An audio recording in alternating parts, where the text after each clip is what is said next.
She used to run, not for exercise, not to lose weight, just for the pure, ridiculous joy of it. She used to chase her kids around the backyard laughing so hard she could barely breathe, falling in the grass on purpose, letting them pile on top of her like she was a mountain made just for them. That woman still exists somewhere. She is buried inside 780 pounds of armor, built piece by piece, year by year, out of something nobody around her ever fully understood. This is not a story about food. This is not a story about willpower or discipline or any of the things people like to say when they do not understand. This is a story about a mother who disappeared inside her own body while still showing up for everyone else every single day. And this is the story of how she decided to come back. Nadia does not exist in photographs anymore. She is the one taking them. At birthday parties, at school events, at family dinners where everyone crowds together and someone says, "Come on, get in the picture." And Nadia laughs and waves her hand and says, "No, I am fine right here." She has become very good at disappearing in plain sight.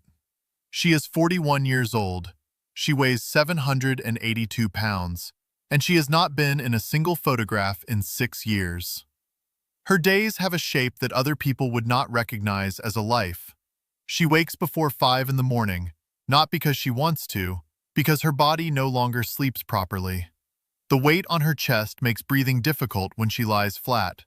She sleeps propped at an angle on a specially ordered wedge, half sitting, half lying, like she is always mid-conversation with the ceiling. Her 2 children are 11 and 14. They have learned to be quiet in the mornings.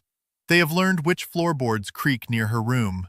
They have learned to pour their own cereal and check their own homework and remind each other about school things. They have learned all the things children should not have to learn, and they have never once complained about it. That is the part that breaks her. Not the stairs in public, not the chairs that will not hold her, not the doorways that require careful navigation or the airplane seats that are simply not an option, or the doctor visits that always somehow circle back to the same number on the same scale. It is her children's quiet competence, their small, careful love, the way her 14-year-old daughter Maya checks the car before they go anywhere to make sure there is enough space, the way her 11-year-old son Daniel brings her water without being asked and acts like it is just something he felt like doing.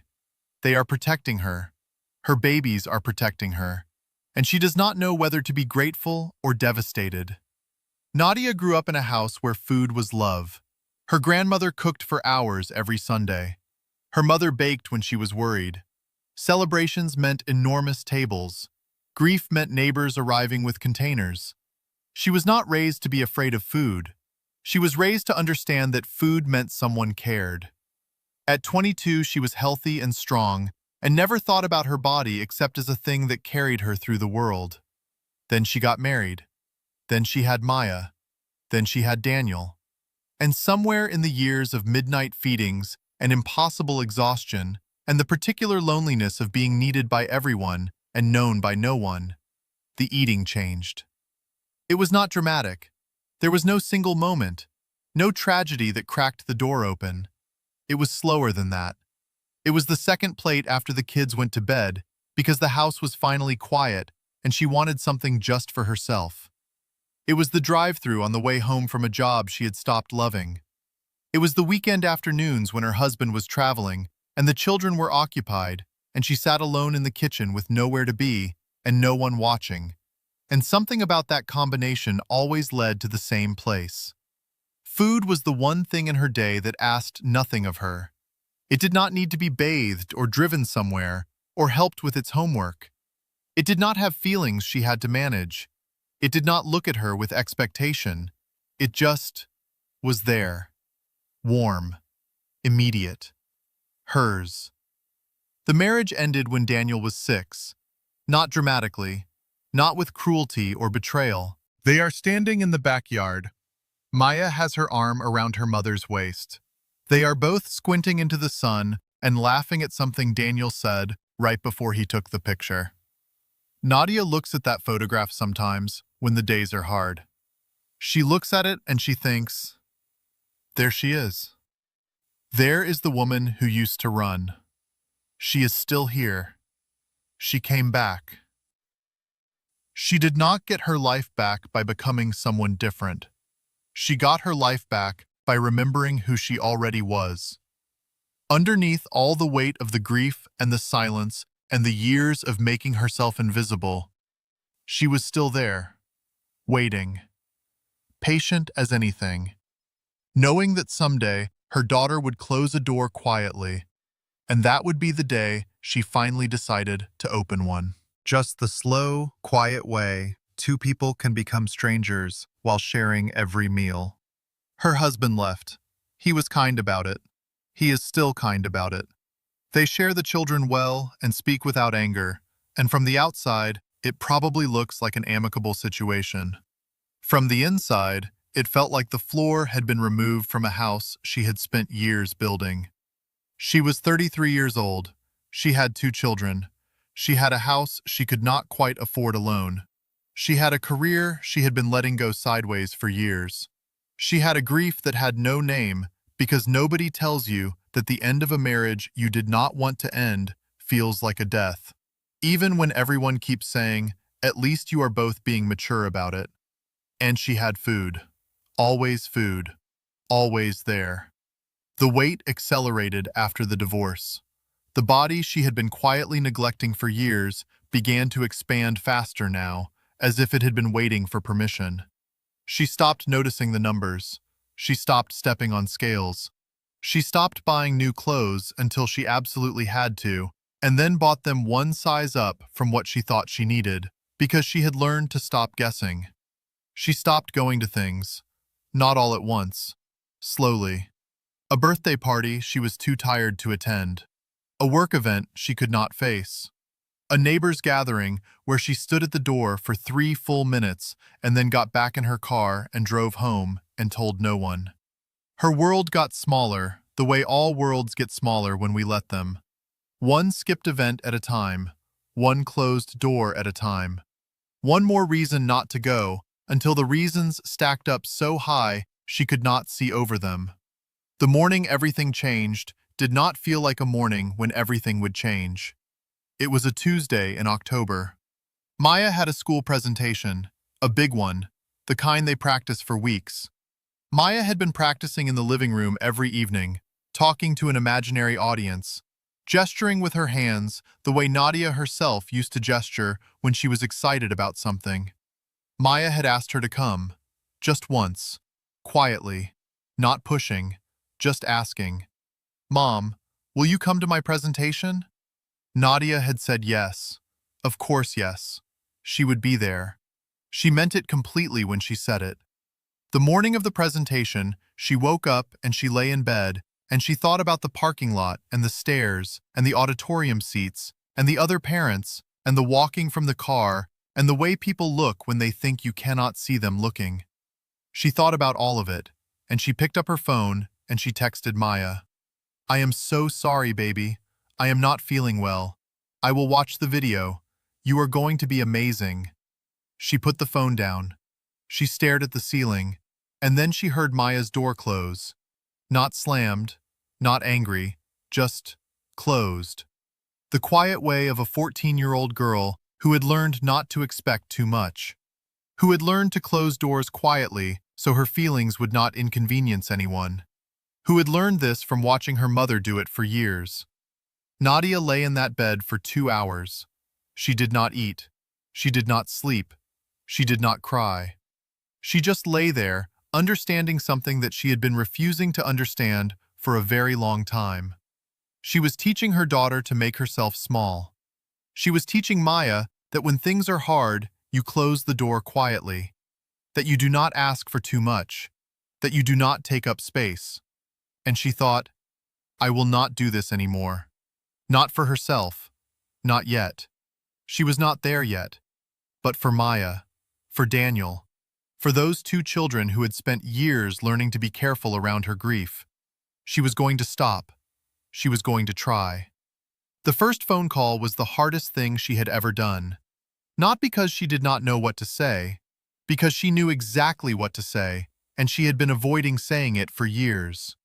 She called her doctor. She said, "I need help. I do not know where to start, but I need help." There was a pause on the other end, and then her doctor said, "I am so glad you called. Let us start right now."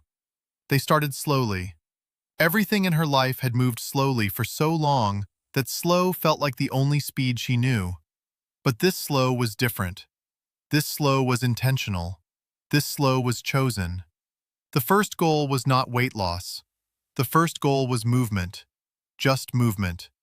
Her physical therapist was a woman named Rosa, who came to the house 3 mornings a week and never once looked at Nadia like she was a problem to be solved. She looked at her like she was a person who was learning something new, which is exactly what she was. The second week, they added arm movements, slow circles, gentle resistance. Nadia felt ridiculous, and she said so. And Rosa laughed and said feeling ridiculous is just what the beginning feels like, and that is completely fine. The third week, Nadia sat on the edge of her bed and lifted her feet off the floor 10 times. 10 times. She was dripping with sweat by the end. She told Daniel about it at dinner, and he put his fork down and said, "That is actually really cool, Mom." And she laughed for the first time and she could not remember how long. Progress was not a straight line. It never is. There were weeks when the old patterns came roaring back like they had never left. Weeks when the loneliness was so loud she could not think past it.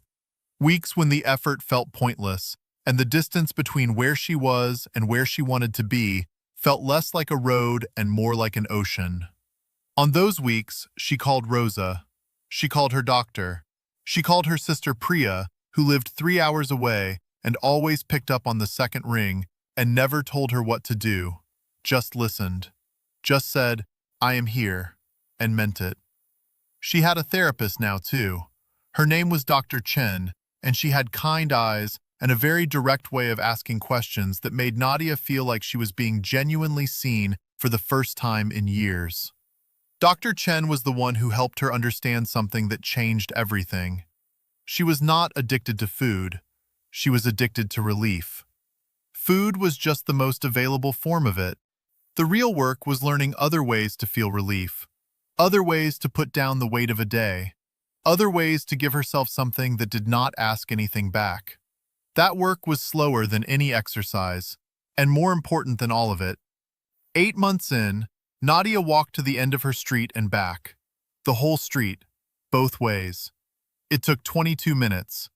Daniel timed it on his watch and announced the result like he was calling a race. And she came through the front door laughing and collapsed onto the couch. And he brought her water and sat beside her, and they did not say anything for a while. Just sat. The way people sit when they are sharing something they do not have words for yet. 14 months after that Tuesday in October, Maya had another presentation. This one was smaller, a class thing. 15 parents in a classroom with tiny chairs. Nadia drove herself there. She walked from the parking lot to the classroom. She stood in the back because the chairs were small, and that was fine. She stood in the back with her arms crossed and her heart going faster than it should have, and she watched her daughter stand at the front of that classroom and speak with her hands the way she always practices, and the way that used to remind Nadia of herself. Maya saw her from the front of the room, just for a second. Her eyes found her mother standing in the back, and something crossed her face so fast that most people would have missed it. But Nadia did not miss it. It was relief. The particular relief of a child who had learned to expect disappointment and had just discovered that today would be different. Nadia pressed her hand to her mouth. She did not cry until she got back to the car, and then she cried for a long time. Good tears. The kind that clean something out rather than fill something up. She has lost 190 pounds. She is not finished. She knows she is not finished, and she has made peace with the fact that this road does not have a finish line so much as it has a direction. She is moving in the right direction. Every single day, she is moving in the right direction. She goes to Maya's things now. She goes to Daniel's things. She shows up. Sometimes she has to stand instead of sit, Sometimes she has to park closer than everyone else. Sometimes she is the largest person in the room, and people look, and she lets them look, and she does not close any doors. She does not make herself small anymore. Not for anyone, not even herself. She is in photographs now. Not many, not yet, but some. There is one on her phone that she took with Maya last spring.